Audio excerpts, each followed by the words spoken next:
On ne va pas se mentir avec ce soir autour de notre table, sur notre plateau. Sophie Fay, bonsoir. Bonsoir. Sophie, journaliste à l'Obs, chef du service économie de cet hebdomadaire. Danielle Simonet est là également, conseillère de Paris, secrétaire nationale du Parti de gauche. Bonsoir. Bonsoir.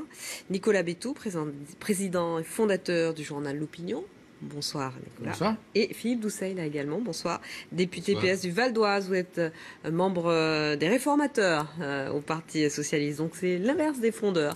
Et vous défendez le projet de loi El Khomri. Alors vous allez d'ailleurs nous dire si on doit l'appeler projet de loi El Khomri ou projet de loi Berger. Merci à tous les quatre d'être là. Pourquoi je parle de projet de loi Berger? Parce que s'il y a un homme qui était satisfait cet après-midi à l'issue de la présentation par Manuel Valls à Matignon du nouveau texte, de la nouvelle mouture de cette loi, c'est Laurent Berger, le patron de la CFDT, qui finalement a obtenu quasiment tout ce qu'il demandait.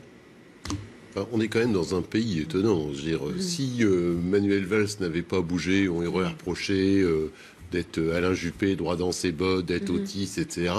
Et ce pays a du mal avec le dialogue social. Quand il y a un dialogue social, ça s'appelle un compromis. Je sais qu'on a du mal dans le compromis, mais tous les autres pays développés, sauf les Français, où on pense qu'on est plus intelligent que les autres, mais tout le monde a réussi à être dans la logique du compromis. Donc le compromis, c'est quand on trouve un chemin entre, d'un côté, les attentes du patronat par rapport à l'évolution des entreprises, les attentes des organisations syndicales, en tout cas de ceux qui ont envie que le pays avance, et du gouvernement qui est en charge de la politique de la France, et qu'on sorte de cette situation de chômage massif. Parce que pourquoi il y a cette loi qui est une loi François Hollande, Manuel Valls, Myriam El Khomri? Parce qu'on a un chômage massif, et que dans ce chômage massif, nous avons plusieurs millions d'outsiders, de gens qui sont hors du système, dont on ne voit jamais personne manifester pour eux. Alors, voilà. Donc du coup, c'est une loi Manuel Valls, Myriam El Khomri, et pas une loi Laurent Berger. Mais pas Emmanuel Macron. Donc si, Emmanuel Macron, bien sûr, mais dans cette logique-là, il est normal que Laurent Berger a obtenu un certain nombre de choses. C'est normal, ça s'appelle une discussion, le dialogue social. Oui, mais il ne s'agissait évidemment pas de critiquer le dialogue social, mais on a quand même la sensation que ce sont les propositions de la CFDT qui ont été retenues, CFDT, CFTC, UNSA, et pas celle du MEDEF, et pas la demande de retrait de texte de FO ou de la CGT, par exemple. Non, mais il y a deux choses. Il y a deux camps dans le monde syndical. Il y a ceux qui sont contre. Après, on leur pose c'est quoi la question, ils sont d'abord contre. C'est le cas de la CGT, c'est le cas de Force ouvrière. Pour eux, il n'y a pas de problème. Ça fait 33 ans qu'on est au-dessus de 7% de taux de chômage, il n'y a pas de sujet. Donc la question de la fermeture du marché du travail, c'est pas un sujet. Les 6,3 millions de personnes qui sont hors du marché du travail, soit parce qu'ils sont en CDD, soit parce qu'ils sont en intérim, soit parce qu'ils sont en chômage longue durée, soit même parce qu'ils sont même plus recensés par Pôle emploi, c'est pas un sujet. Or, c'est un sujet. Ce pays est en train de crever du chômage de masse. 80% des Français considèrent qu'on n'a pas tout fait contre le chômage. Donc, évidemment, le dialogue du gouvernement, il se fait avec les syndicats, dits réformistes qui ont envie d'avancer, CFDT, UNSA, CFTC, et côté des organisations étudiantes, la FAGE. Pas ceux qui préparent, je ne sais pas, 1917 ou ce que vous voulez. Alors voilà, c'est le sujet. C'est donc de gauche, mais Danielle Simonet, c'est les anciens contre les modernes, Danielle Simonet, et vous faites partie des anciens. Franchement, mais il est parfait. Il est en train de nous expliquer que pour lutter contre le chômage, il faut faciliter les licenciements et il faut donc encourager les entreprises à licencier comme si les entreprises, comme si les TPE, les PME, les PMI, c'était cela dont elles avaient besoin. Non, écoutez, il y a une règle qui ne change pas depuis Nicolas Sarkozy, c'est qu'on a toujours le même ministère du Travail et de l'Emploi, c'est Monsieur Gattaz. Alors, il y a eu quelques petits reculs. Content ce soir. Hein. Oh, écoutez, il feint de ne pas être content parce qu'il y a eu l'abandon du plafonnement quelques petits reculs, mais prud'homales, ça lui fait pas plaisir. Puisque même s'il est indicatif, on sait qu'il va y avoir un poids là-dessus. Ce qui ne change pas, c'est qu'on est toujours dans la même logique du texte de loi, qui est une loi qui va faciliter les licenciements et qui vise finalement à étendre la règle du CDD. Qui va pas du tout. Pas du tout. C'est une règle qui va étendre le statut de CDD au CDI. C'est-à-dire qu'on a une généralisation finalement du CDD. Donc ces premiers reculs, il faut les prendre comme un encouragement. 90% des embauches aujourd'hui sont en CDD. Je sais que ça vous déplaît d'entendre un autre discours. Vous voulez nous ramener, c'est eux les archaïques, au droit du travail, même avant le code du travail du début du XXe siècle. On fait cette loi pour qu'il y ait plus de licenciements. Vous voyez, un beau matin, François Hollande s'est CDI, faut qu'il y ait plus de licenciements. Mais comment vous pouvez, comment vous pouvez croire... 90% des embauches en CDD, c'est ça la réalité. Alors, et donc, qu'est-ce qu'on fait? Eh bien, au lieu de s'attaquer justement à ce recours systématique des employeurs au CDD, vous êtes en train de fragiliser le CDI et faire en sorte que maintenant, aucun jeune qui rentre sur le marché du travail ne pourra espérer avoir un CDI, parce que même si lorsqu'il aura... Regardez Matteo Renzi en Italie, vous avez 170 000 CDI à droit progressif. Leur modèle, c'est l'Italie. Le modèle de l'Italie. On va terminer une phrase avec ce monsieur. Ceux qui réduisent le chômage. Il y a deux autres intervenants sur le plateau. Mais terminez votre phrase, Agnès. Je peux terminer une phrase, hein? Bien. Ce projet de loi, justement, essaye de faire comme en Italie, au lieu de mettre en place un contrat unique, comme les Républicains et le MEDEF le voulaient, et que l'Italie l'a fait, vous faites quelque chose finalement qui revient au même, c'est d'étendre la précarité du CDD au CDI, puisque les licenciements seront possibles à tout moment, sans qu'ils soient légaux, puisque la baisse du salaire et l'augmentation du temps de travail sera possible à tout moment. Moi, je pense que c'est un peu rapide, c'est quand même ça la logique. Donc ces reculs sont encourageants. La mobilisation peut gagner jusqu'au retrait. Il y a des dates de manifestation qui vont pouvoir le permettre. Alors, archaïque toi-même, Sophie Fay. C'est un peu ce qu'on a entendu à l'instant.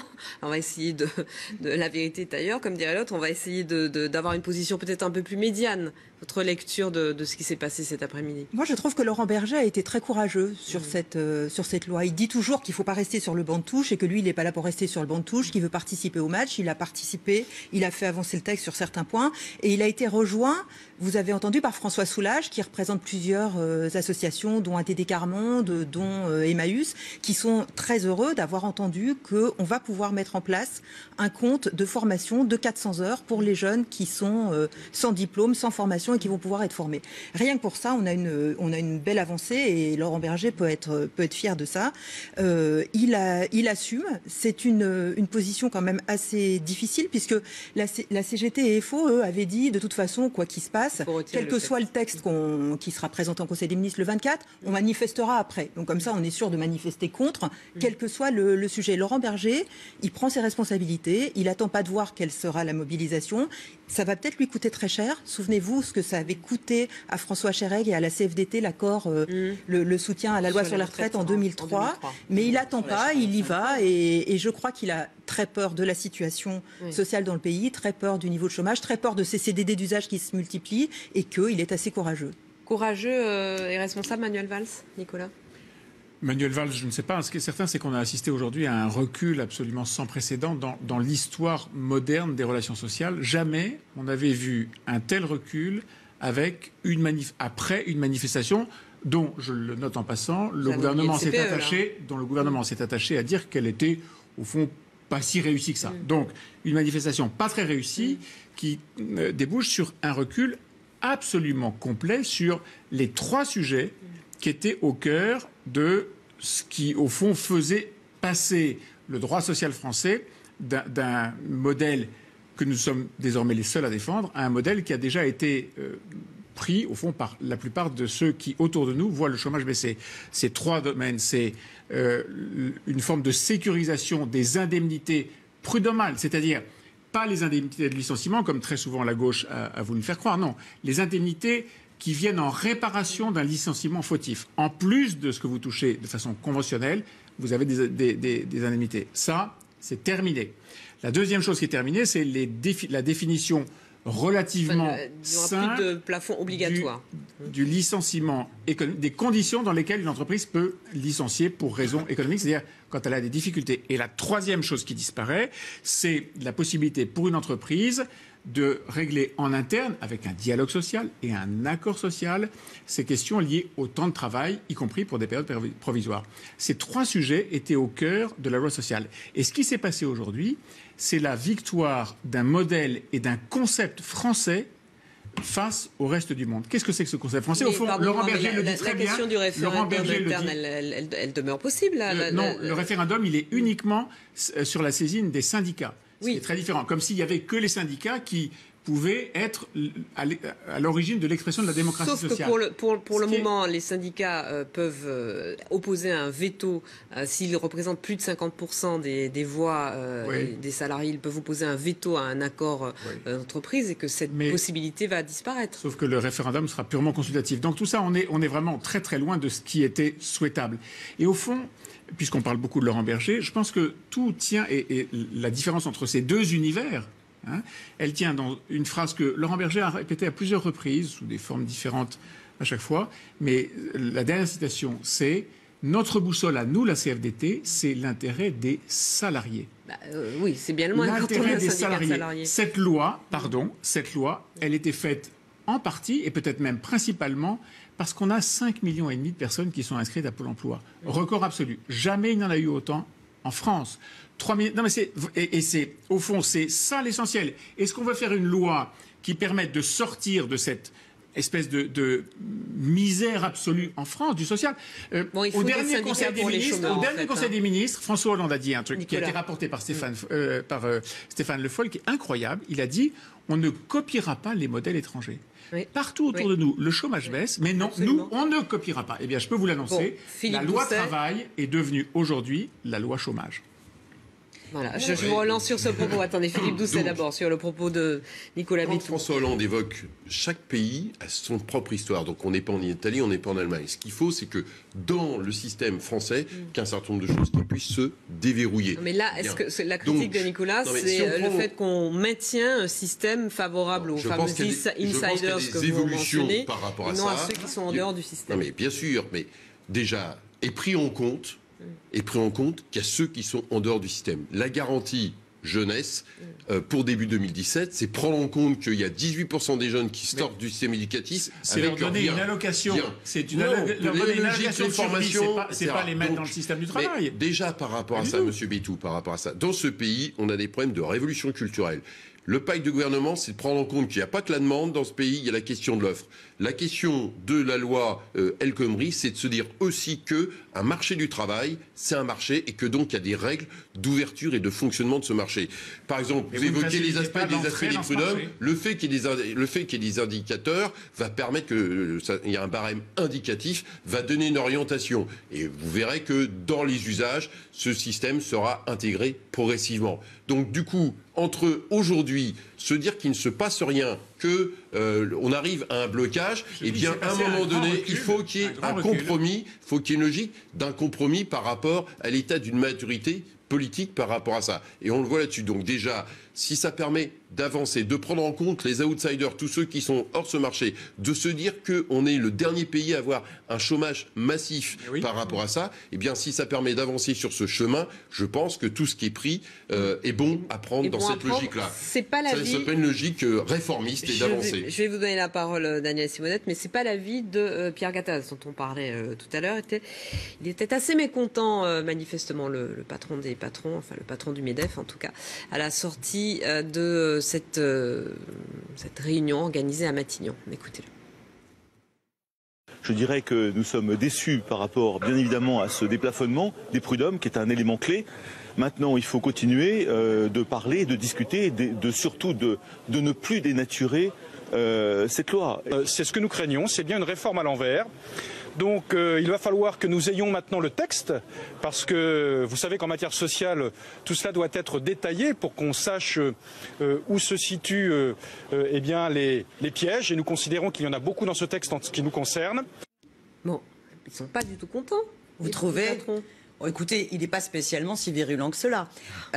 Il essaye évidemment dans sa logique, qui s'enchaîne au gris de montrer sa détermination.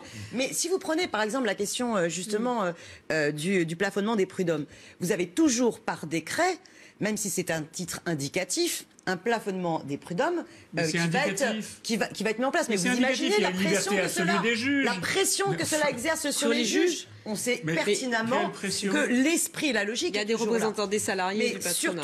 Mais surtout, qu'on arrête de nous faire croire que le chômage de masse que nous subissons aujourd'hui serait dû au fait qu'il y aurait trop de droits au niveau des salariés.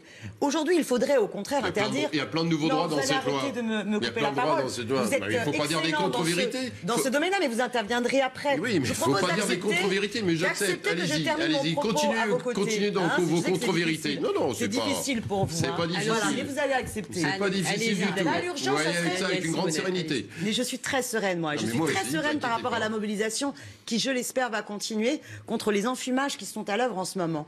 Aujourd'hui, l'urgence serait d'interdire les licenciements boursiers. Aujourd'hui, l'urgence serait d'empêcher toutes les délocalisations qui se sont succédées et qui fait que nous avons détruit notre industrie. Pour revenir au colcos. Ah là, mais c'est dingue. Attendez, laissez-la terminer sa phrase. Laissez Daniel Simonet terminer sa phrase. Je connaissais son homologue, Monsieur Le Guen, mais finalement, vous excellez comme lui. Terminez votre phrase. Il y a une petite... voilà. Comme il a une grosse voix en plus, terminez votre phrase. Attention, une voix grave, oui, bien. Terminez votre phrase. Je suis capable d'avoir une voix grave, monsieur. Donc, il faut que cette logique-là cesse. Si on souhaite vraiment créer de l'emploi, eh bien, que l'on fasse une politique qui corresponde à une relance, qu'on augmente les salaires, qu'on réponde à la satisfaction des besoins sociaux et environnementaux. Mais ça fait 20 ans. Ça fait 20 ans que les gouvernements successifs appliquent les recettes libérales pour soi-disant baisser le coût du travail, pour soi-disant détruire je vais vous interrompre tous. Je vais vous interrompre tous parce qu'il faut qu'on fasse une petite pause de pub. On se retrouve, on continue d'en discuter en deuxième partie. Alors ils ont continué de débattre pendant la pub et ils ne sont toujours pas d'accord. Je ne suis pas sûre qu'on arrivera ce soir à ce point d'accord qui est quand même notre objectif dans cette émission. Nicolas Bétou, vous étiez ulcéré par les propos de Daniel Simonet, notamment sur le licenciement économique. Non, ulcéré, je ne sais pas si c'est le mot, mais je trouve que c'est la démonstration d'une incroyable méconnaissance de la manière dont ça fonctionne. Il y a par exemple en France, je crois, 3 millions de salariés qui vivent et qui travaillent dans des entreprises qui sont des filiales de groupes étrangers. Les patrons de ces entreprises, très régulièrement, et en ce moment, j'allais dire presque tous les jours, ont des coups de fil de leur siège à l'étranger qui disent qu'est-ce qui se passe ? Est-ce que vraiment il peut se produire qu'un jour on nous interdise de fermer une entreprise, un dépôt, une usine si ça se passe mal en France ? Et ce que disent les patrons de ces filiales, c'est a priori aujourd'hui non, mais on ne sait pas.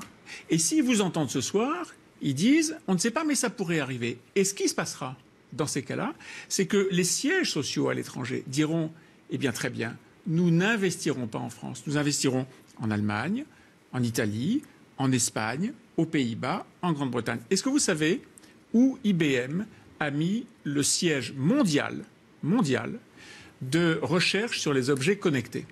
Est-ce que c'est en France pour la French Tech ? Est-ce que vous savez si Uber paye des impôts en France ? Parce qu'on peut jouer au jeu de questions. Ça n'a absolument mais Uber, ça n'a absolument aucun rapport. Les salariés ne sont pas les salariés d'une entreprise qui est en France, d'une filiale. Non, c'est l'étape d'après. Est-ce que vous pouvez me dire, eh bien, c'est en Allemagne que ça s'est produit. C'est un endroit où il y a des coûts salariaux relativement élevés et où cette espèce, mais de délire sur le thème il faut interdire aux gens de réduire la voilure d'une entreprise si elle va mal, ça n'existe pas. Eh bien, chaque fois que vous dites ça, vous tuez de l'emploi et de l'investissement en France. Sophie, un mot sur ce qu'on a entendu et puis aussi sur la mobilisation, puisque plusieurs syndicats appellent encore à la mobilisation. Est-ce que, selon vous, cette mobilisation a des chances d'être importante ? Alors, sur cette question des délocalisations et des sièges, moi, je crois quand même qu'on a un modèle français qui fait que on n'accepte pas les envolées très fortes de cycles qui sont acceptées aux États-Unis ou en Allemagne.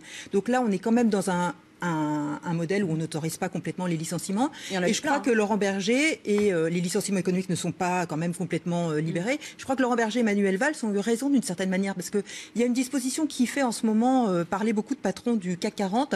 C'est ce que Pierre Moscovici et la Commission veulent faire sur la transparence des bénéfices. Ils veulent que chaque entreprise publie les bénéfices qu'elle fait dans un pays et les impôts qu'elle y paye. Et ce qui leur fait peur, c'est qu'ils disent on va voir qu'en France, on est beaucoup moins rentable, beaucoup moins profitable que dans d'autres pays d'Europe. Et on va avoir une pression de nos actionnaires. Il faut savoir qu'en ce moment, les deux principaux actionnaires du CAC 40, c'est le fonds norvégien et un fonds américain qui s'appelle BlackRock. Nos actionnaires vont faire pression sur nous pour que on réduise nos activités en France, puisque c'est pas assez profitable. Donc il ne faut pas non plus passer d'un modèle où on est protégé à un modèle où on ouvre tout et où on favorise les licenciements. Parce que un économiste comme Patrick Artus a calculé qu'il y a aujourd'hui 700 000 emplois, 700 000 chômeurs déguisés dans les entreprises à cause des sous-capacités. Parce qu'on n'utilise pas complètement les capacités de production. Donc je trouve, moi, qu'on a été, Laurent Berger et le gouvernement ont été assez raisonnables. Après tout, on ne va pas tout changer du jour au lendemain. Nicolas Sarkozy avait été élu en 2007 pour le faire, pour faire le contrat unique. Finalement, il ne s'est rien passé. Donc là, on change, on revient. Il y a eu une loi déjà Sapin, il y a eu une deuxième loi et on avance vers un consensus qui est vraiment difficile à trouver, mais qui va à petits pas. C'est peut-être une réforme, une manière de réformer à la française, à petits pas, pas par grands à-coups. Mais la plupart de nos partenaires européens, quand ils ont eu à réformer sur des sujets aussi importants, ont mis plusieurs années également. Ça s'est pas fait en quelques semaines. Un mot chacun, parce que je voudrais vraiment qu'on parle de la situation en Allemagne, sur la mobilisation. Alors vous, Danielle Simonette, vous voyez une forte mobilisation encore contre ce projet de loi ? Bien sûr. Moi, je sais que la manifestation, par exemple, de ce samedi, qui était non pas sur le retrait, mais sur l'aménagement, a été un bide complet. Parce que beaucoup de syndiqués de la CFDT étaient plutôt dans la manifestation qui demandait le retrait pendant la semaine. Et à mon avis, les mobilisations vont prendre de l'ampleur.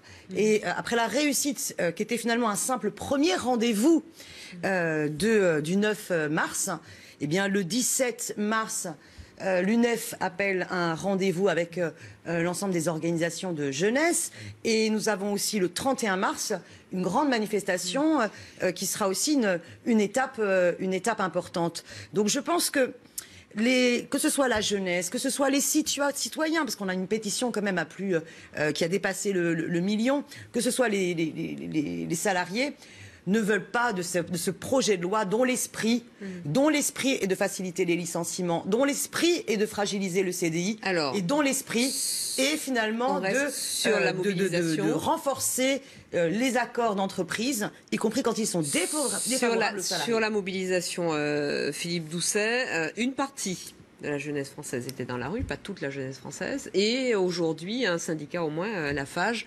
a estimé que on pouvait surseoir à la mobilisation, à l'appel à la mobilisation. C'est pas le cas de l'UNEF, réputé proche du pouvoir de gauche. Est-ce que les jeunes dans la rue, en tout cas pour ceux qui le sont, pour ceux qui le seront, vous inquiètent ? On va voir l'explication. Manuel Valls était sur une autre antenne ce soir. Il est demain sur les radios. Les membres du gouvernement vont s'exprimer. Il y a le séminaire du gouvernement et du groupe socialiste. Donc ce travail de pédagogie, il va se faire. Donc ce qu'on constate, c'est que là où il devait y avoir un front syndical uni, il n'y a pas de front syndical uni. Donc je pense que les salariés français savent parfaitement lire entre la ligne de la CGT et de FO et la ligne de la CFDT, de la CFTC, etc. d'un côté. Et puis chacun aura pu voir aussi que sur les organisations étudiantes, il y a deux organisations étudiantes. Je pense aussi que tout le monde aura bien vu, notamment pour les organisations étudiantes, que les arrière-pensées qui peuvent être celles de l'UNEF et le petit jeu politique par rapport au jeu interne du Parti socialiste ou au jeu interne de la gauche. C'est pas la petite lecture. Méprisez pas les organisations syndicales. Je méprise pas. Tu vois, ça a l'air de vous énerver. Vous voyez, donc vous m'avez demandé de vous écouter attentivement. Quand on réduit une organisation de jeunesse à une interprétation. On sait parfaitement aussi comment se gère la direction de l'UNEF.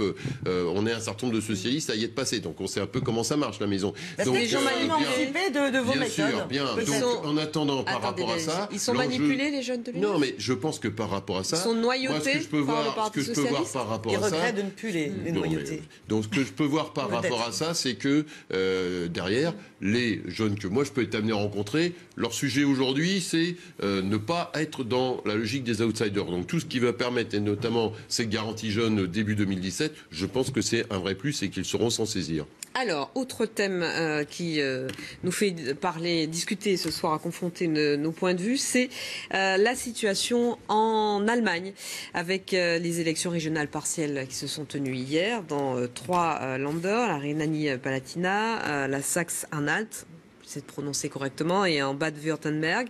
Et le résultat impressionnant de l'extrême droite de l'AfD. Alors, 85% de ceux qui ont glissé un bulletin dans l'urne hier ont voté pour des partis qui soutiennent plus ou moins la politique actuelle d'Angela Merkel en matière de migration notamment. Mais l'AfD, parti anti-migrant, anti-islam, anti-européen, a gagné des voix dans l'ensemble des catégories d'électeurs, excepté parmi les écologistes. Violette Bonma est avec nous en direct et en duplex de Berlin. Bonsoir Violette. Alors, racontez-nous à nous, Français, quel est ce parti, l'AfD, qu'on disait moribond il y a quelques mois seulement? Eh bien, l'AfD, l'Alternative pour l'Allemagne, se revendique comme une formation anti-système, à la manière par exemple du Front National. Il agit en quelque sorte comme un aimant auprès des déçus des partis traditionnels. Alors c'est un tout petit parti qui compte seulement 20 000 adhérents et qui n'a pas de vrai programme politique. L'AfD est en fait née il y a 3 ans en exploitant à l'époque la crise de l'euro et le sentiment chez certains que l'Allemagne payait pour les erreurs des autres, notamment les Grecs. Aujourd'hui, le parti a abandonné cette thématique pour surfer avec plus de succès. On l'a vu hier sur une autre source d'inquiétude, l'afflux des migrants. Et ils sont bien sûr à plus d'1 million à être arrivés en 2015 en Allemagne. Alors Violette, pour autant, Angela Merkel n'entend pas changer de cap. La chancelière a pris acte du résultat d'hier, mais elle ne modifie pas sa politique migratoire et elle en appelle de nouveau à la solidarité des Européens. Effectivement, la chancelière s'est exprimée cet après-midi et même si elle a reconnu que la journée d'hier avait été difficile pour son parti, elle a répété effectivement qu'elle garderait le cap, qu'elle maintiendrait sa politique d'accueil des réfugiés. Elle s'est dit fermement convaincue qu'une solution européenne était nécessaire face à la crise migratoire. Alors, cette ténacité d'Angela Merkel n'est pas une surprise. D'abord, accueillir les Syriens en Allemagne, pour elle, c'est une question de principe. Ensuite, si les populistes ont bien enregistré une percée record, il faut bien noter d'abord qu'ils n'ont pas remporté de région et d'autre part, comme vous l'avez dit, plus de 85% des votants ont choisi des partis qui soutiennent la politique du gouvernement de coalition. La chancelière ne sort pas personnellement affaiblie de ces élections et une majorité d'Allemands continue de lui faire confiance. Une majorité d'Allemands continue de lui faire confiance. Est-ce que tout de même cette coalition qu'elle mène n'est pas fragilisée par le résultat d'hier? Parce que le SPD, par exemple, a fait des résultats vraiment très très décevants pour ce parti des sociodémocrates. Effectivement, en fait, ce qui est paradoxal, c'est que finalement, ce sont les partis de la coalition qui ont été affaiblis. On le voit, le SPD, la CDU, mais Angela Merkel reste une figure incontournable en fait aujourd'hui en Allemagne. Personne ne peut la concurrencer et surtout, elle reste populaire. Elle avait baissé dans les sondages en octobre-novembre, mais aujourd'hui, elle remonte et les Allemands continuent vraiment de lui faire confiance. En revanche, ils montrent plutôt de la défiance vis-à-vis des partis et de leurs débats internes, de leurs critiques et de leur manière de gérer la situation de crise et de proposer des solutions. Merci beaucoup Violette pour ces précisions en direct et en duplex de Berlin. Sophie Fay, quelle est votre lecture de ce résultat, de ce scrutin? Mais surtout, c'est la réaction d'Angela Merkel qui donne une leçon de courage, de calme, de sang-froid. C'est assez exceptionnel et rassurant de voir ça. Ce que je trouve, c'est que ce parti AfD, c'est vraiment un exemple flagrant d'opportunisme complet. Donc, oui, mais ça marche. Ça marche, mais surtout d'opportunisme et d'incohérence. D'un côté, ils se grèvent sur la crise des réfugiés pour jouer sur toutes les portes, mais de l'autre, ils étaient les premiers au moment de la crise grecque à dire il faut mettre la Grèce à genoux, il faut surtout pas les aider, il faut les sortir, il faut pas leur donner les moyens de maintenir un État convenable, il fallait surtout pas payer. Puis maintenant, il faudrait que les Grecs soient le rempart, il faudrait qu'on maintienne les réfugiés au port de l'Europe. C'est pas possible.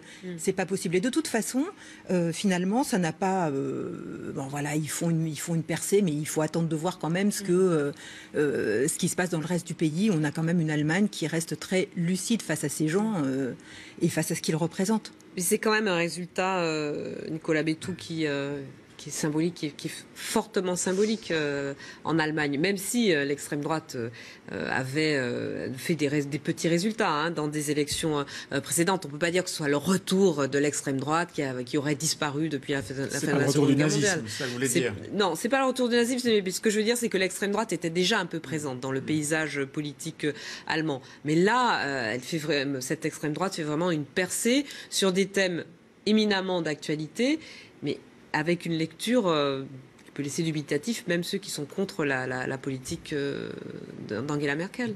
Oui, je pense qu'il y a plusieurs faits qu'on peut noter comme ça et qui dessinent une sorte de paysage un petit peu en eau trouble. D'abord, en effet, cette montée de l'extrême droite qui est assez nouvelle à ce niveau-là dans plusieurs lenders en même temps. Deuxième élément très frappant, je trouve, la social-démocratie prend une gifle absolument spectaculaire. On n'a pas encore parlé, peut-être on en parlera, des résultats des élections législatives partielles en France, où le Parti socialiste, en tout cas sa version social-démocrate, telle qu'elle est portée aujourd'hui par Manuel Valls, se retrouve entre 11 et 14 ou 15%, ce qui est au fond un niveau qui nous met un demi-siècle en arrière pour ce qui est des performances du PS. Cette social-démocratie, elle souffre partout en Europe, y compris en Grande-Bretagne, où c'est une version beaucoup plus à gauche, avec Jeremy Corbyn, qui a pris le pouvoir.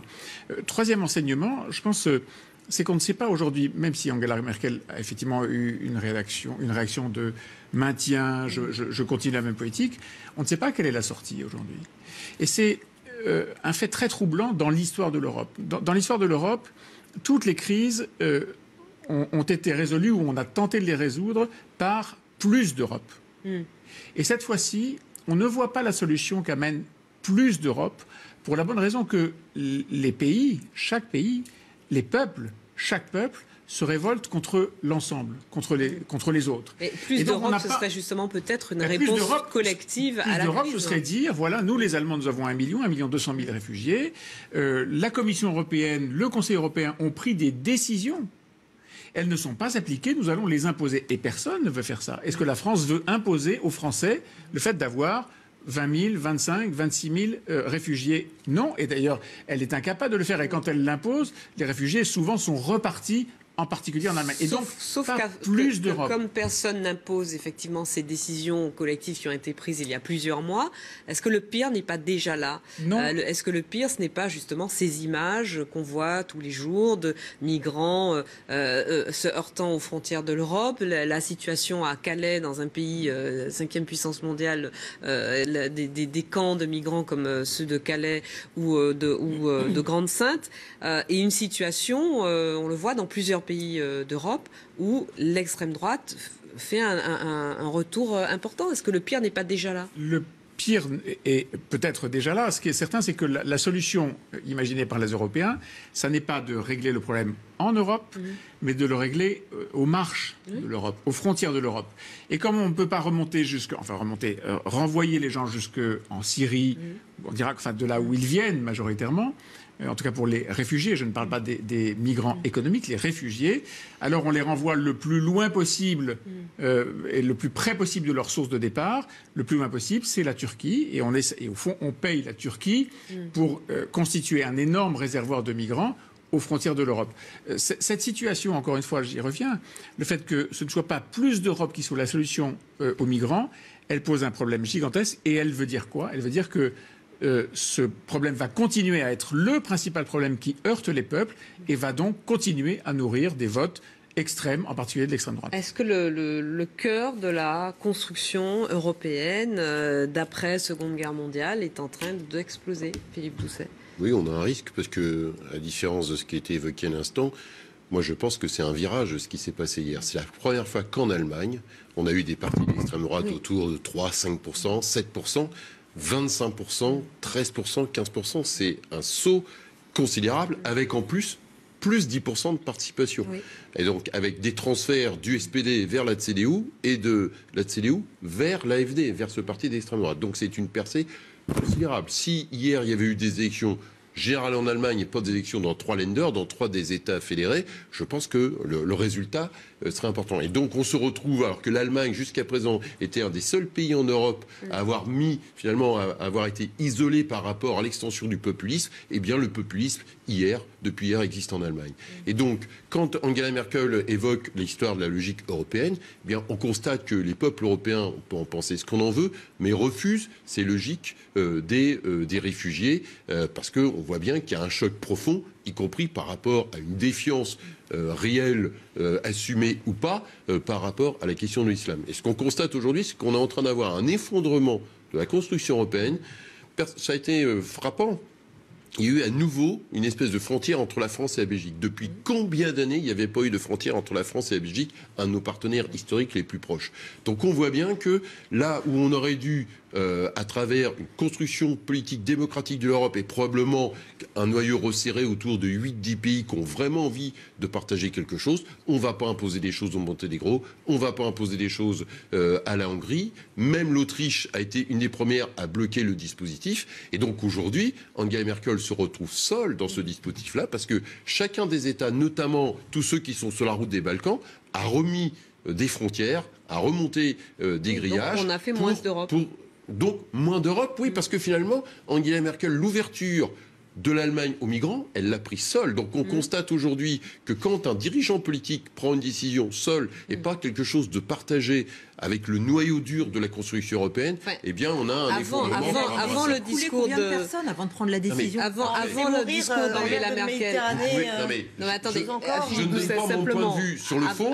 Je vous dis aujourd'hui le constat par rapport à ça, c'est que Angela Merkel a fait un choix. Aujourd'hui, ce choix... Mais elle n'a pas fait, pardonnez-moi, elle ne l'a pas fait toute seule, ce choix. Avant le discours d'Angela Merkel, où elle dit « nous allons accueillir les réfugiés à bras ouverts », il y a des décisions du Conseil de l'Europe, il y a des décisions du Parlement européen, il y a des décisions de la Commission européenne sur le fait, justement, de répartir les migrants, de répartir l'effort. Manuel Valls, à Nice, je crois, dit « non, nous ne pouvons pas accepter ces clés de répartition ». Ça se passe bien avant la déclaration d'Angela Merkel. Donc on voit bien, peut-être, mais en attendant, on voit bien que c'est pas, on voit bien que c'est les États clés. On sait très bien que c'est au cours du noyau franco-allemand, autour des pays historiques, que se prennent les décisions lourdes. On peut regretter que le Parlement européen soit pas un instant. On n'arrive pas à les prendre, ces décisions. Mais parce qu'aujourd'hui, ces décisions, c'est comment on a un saut politique démocratique. Les peuples, aujourd'hui, n'acceptent pas, on l'avait déjà eu, c'est le problème de la construction démocratique. Ça a longtemps été une construction européenne qui a été sur le consensus post de la Seconde Guerre mondiale, la guerre, etc. Aujourd'hui, il faut qu'on ait un saut démocratique. Et ce saut démocratique, on ne peut le faire qu'avec un noyau de pays qui partagent la même chose. On a fait l'élargissement. Et on n'a pas fait l'approfondissement, et ne pas avoir fait l'approfondissement, on le paye très cher aujourd'hui. Ce que je trouve particulièrement frappant dans ce saut, en tout cas en termes de suffrage de l'AfD, c'est que c'est encore une fois un parti qui n'a absolument aucun programme et qui n'a que des slogans. Non à l'islam, non à l'immigration. Daniel Simonet, il nous reste peu de temps. Votre point de vue sur cette situation. Il y a une augmentation, une poussée de l'extrême droite. Dans un certain nombre de pays européens, l'Europe et l'Allemagne en était préservée du nord et de l'est, alors qu'elle était préservée jusqu'à présent. Je pense aussi que il y a la question migratoire et le fiasco total de l'Union européenne. Il faut savoir, quand vous parliez du plan prévu à l'automne dernier de, entre guillemets, relocalisation des réfugiés, il faut savoir quand même que sur les 160 000 réfugiés qui devaient être répartis, eh bien, on en a moins de 1000 qui l'ont été, et pour la France, ça a été 150 pour la France. Moi, il y en a beaucoup qui sont repartis. Il y en a beaucoup qui sont repartis à Calais, parce qu'ils ne veulent pas rester en France. J'étais à Calais. Parce qu'ils ne trouvent pas de travail. Et ça nous ramène au débat numéro 1. J'étais exactement. Mais là, il y a une question d'harmonisation des droits d'asile aussi. J'étais à Calais il y a 10 jours. Ils repartent. J'étais à Calais il y a 10 jours et la situation, elle est tragique. Parce que de la même manière qu'on est en train de demander à la Turquie de faire finalement le garde-frontière de l'Union européenne, la France fait le garde-frontière de l'Angleterre. Alors pour la France, c'est 22 millions d'euros donnés par la Grande-Bretagne. Pour la Turquie, c'est 6 milliards. Voilà, donné par l'Union européenne. Et en attendant, tout ça se fait dans un cynisme absolu. Les droits des réfugiés, on s'en préoccupe pas. Ils peuvent continuer à mourir en Méditerranée. Le plus terrible le cimetière. Je veux dire, sur Calais, c'est honteux. Vous avez le plus grand bidonville de l'Europe avec plus de 6 000 migrants. Quelle est la réponse du gouvernement? Eh bien, c'était 800 personnes. 800 personnes seulement. C'est 800. Eh bien, qui les permettent de traverser la Manche. Et c'est simplement 800 propositions d'hébergement pour 3 500 qu'on va éparpiller, qu'on va chasser. Et le peu qui est organisé la rupture des relations diplomatiques avec la Grande-Bretagne. qui est organisé sur peut-être un peu Calais, mieux c'est les logés associations. Donc oui, il faut leur permettre d'avoir le droit de travailler. Et toutes les études qui sont faites sur les régularisations ont montré que ça avait un impact. Ils n'ont pas envie d'être régularisés en France, ils veulent aller en Grande-Bretagne. Merci moi, à tous les quatre. L'info continue si sur on leur les télé. permettait d'accéder à la langue. On se retrouve demain à 20h30. Merci beaucoup.